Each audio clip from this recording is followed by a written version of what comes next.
আপনার নিরাপত্তা যদি আপনি নিজে না নেন, আপনার পিছনে মনে করেন আপনি সতর্ক চালাচ্ছেন, আপনাকে কেউ আঘাত করলো।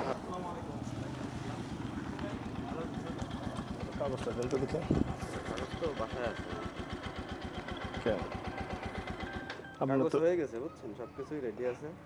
কাগজ রেখে আসছেন তো আপনার নাম্বার প্লেটও পড়ে গেছে, অন্তত হেলমেট তো রাখার দরকার ছিল কাছে। হেলমেটটা আগের দিন আসলে পড়ে যে ভেঙে গেছে, বুঝছেন, কাজটা ভেঙে না এটা এই দোহাইটা এটা হলো না। সরি স্যার, না না এটা হলো না। আমার ভাষা হচ্ছে যে নড়াইল সদর, আমি রেস্ট অফিসে কম্পিউটারে কাজ করি। সব ঠিক আছে, কিন্তু আপনি যখন বাইরে বেরোবেন আপনার তো নিরাপত্তা তো আগে। তা তো বটে।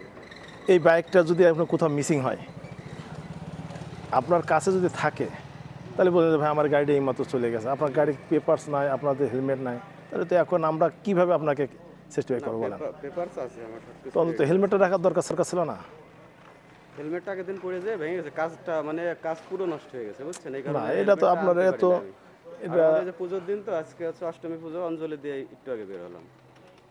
না তো এটা তো আপনার তো হেলমেট আছে বাসায়, কিন্তু এই কাজটা ভেঙে গেছে, এই জন্য না হয়নি স্যার, সরি স্যার। আমি তো রেস্ট অফিসে কাজ করি, দলিল লিখি, কম্পিউটারে কাজ করি, বুঝছেন। আজকে করেন, আপনি তো সচেতন, আপনি তো অসচেতন না। গ্রামের যে একবারে নিচু এলাকার লোক, আপনি তো যথেষ্ট সচেতন।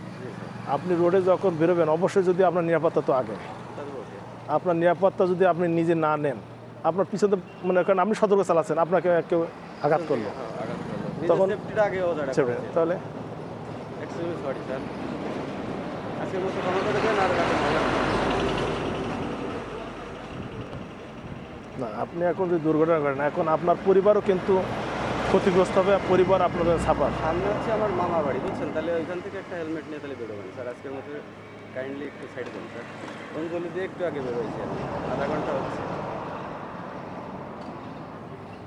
তবে যাক, আর এইভাবে বেরোবেন না। অবশ্যই অবশ্যই আপনি হেলমেট নিয়ে আসবেন।